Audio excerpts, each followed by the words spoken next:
Hello everyone, this is DEDMan with another Expectations of an Avid Gamer. So, you must be wondering, hey, why are you making one over Elden Ring? You've already made one.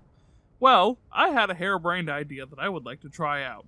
So, quick aside before I actually get into the video, I want to try a new format. Right before the game comes out, I'm going to have my expectations video. Probably about a week or two afterwards, depending on how long it takes me to play the, 6 to 10 hours that I usually recommend for those. It's going to have the expectations portion.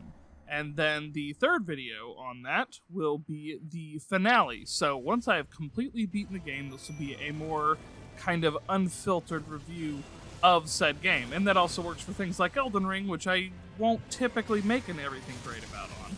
Or something like Digimon Survive that might take me a while to actually get to the everything great about. So, without further ado, I'm going to go ahead and get into the Elden Ring bit. So, Elden Ring. Everybody praised it and gave it a 10 out of 10 months ago whenever it released. I have finally completed it, sans a couple of remembrances, like I still need to go fight the Dragon Lord, Placidusax, and Fortisax, and of course, Mommy Melania. But I have beat the game and got the Age of Stars ending. I have at least finished the game once. I'm going to go back, and I am going to platinum the bejesus out of it, because I love these kinds of games. So, my review for Elden Ring is going to be this. I loved it. Now, I have a little asterisk out next to I loved it. What that is going to say is that I loved it, but I'm kind of hoping From Software doesn't do the complete open world thing again. I enjoyed the open world aspect of it, but I felt for a From Software game, it made things kind of hard to know where to progress, and I get that these are the kinds of games that you don't really know where you're progressing to explicitly, unless you've already played these games before. They are supposed to be open-ended.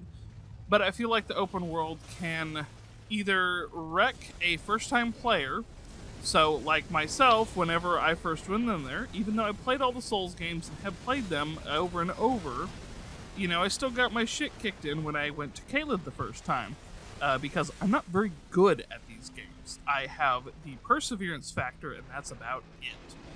And then beyond that, it kind of warps your progression a bit. Like, typically most people, I think, will face Radahn after they go to the Altus Plateau. And I ended up doing it before then because I thought that was like, you're supposed to do this before then. Whereas with other Souls games, you're, for the most part, kind of locked into where you're supposed to go at any given point. There's not a lot of clear direction here. Now, I do like where the Sites of Grace will show you the general direction of where you're supposed to go in any given section. I loved that for the progression of the open world, especially something as obtuse as Elden Ring. It was extremely helpful to be able to do that instead of having to scour every square inch of the section to figure out where you're supposed to go. It's kind of a gentle reminder, hey, your next big boss, your next shard bearer, your next objective is this way. And then you can do whatever you want in between that. It was very nice. And then the little items you can craft, the Grace Mimics, that you could pop those down at any point and it'll show you where the next site of Grace is. There is a lot of great tools at your disposal.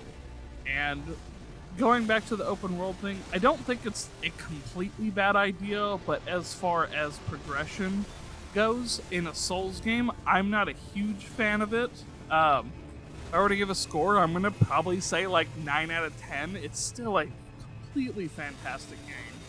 But I'm probably going to prefer something like Dark Souls 3 or Bloodborne over Elden Ring in this kind of instance. But, if they make another open world From Software game, I'm still going to play it. I'm still probably going to love it. It's just not something I particularly think flows well with it.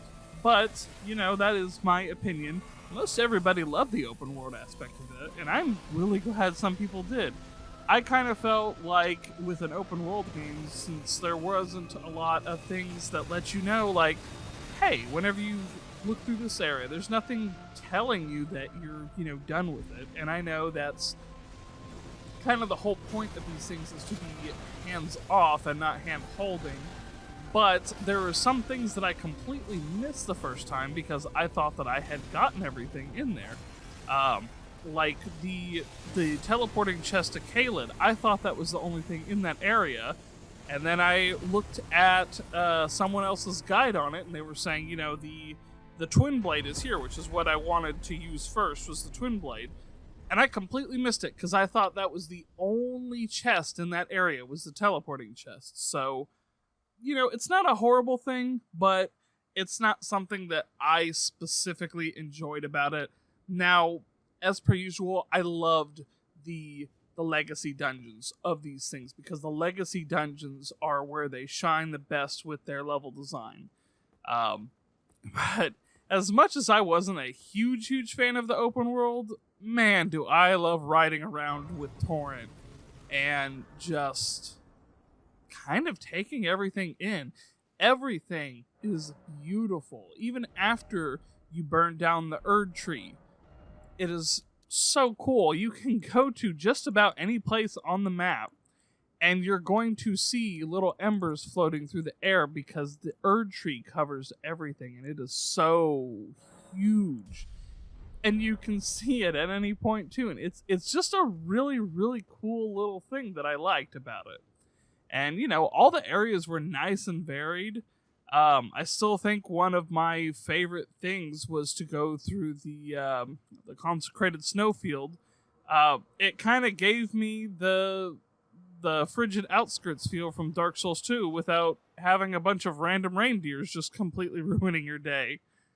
So the consecrated snowfield, going through the Hallig tree, going through the mountaintops, going through Liurnia Lake, Altus Plateau, Crumbling Fair Missoula, and even the underground bits that were basically just like galaxy skies. Like, everything was so beautiful in there. And man, they really brought their A game. Everything just looks fantastic, and it plays very well too.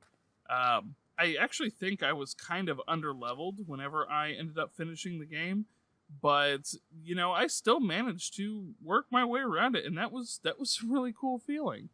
But I'm gonna go ahead and wrap this up. Mostly just was not a huge fan of the open world aspect of it, specifically for a From Software game, but I didn't completely hate it either. I just think I would prefer to see them kind of go back to what they normally do with the Souls games, just have a specifically tailored experience, and then kind of have some spots in there where you could break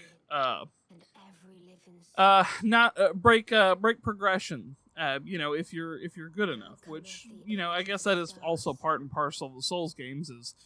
There's guides on how to get to the mountaintops of giants before you ever beat a single boss, and that's kind of cool that you can travel that far and basically start your build before you do anything. So that's going to be it for this review. I kind of just had the idea and slapped this all together, so I'm going to go with that. Thank you all for watching, and try not to die out there. As the path stretcheth into darkness,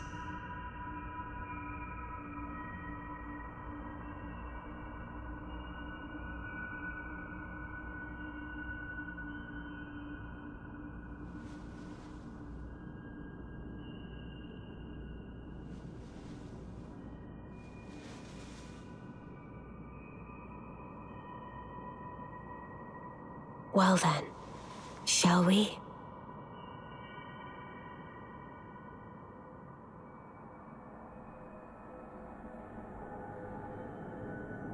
My fair consort eternal,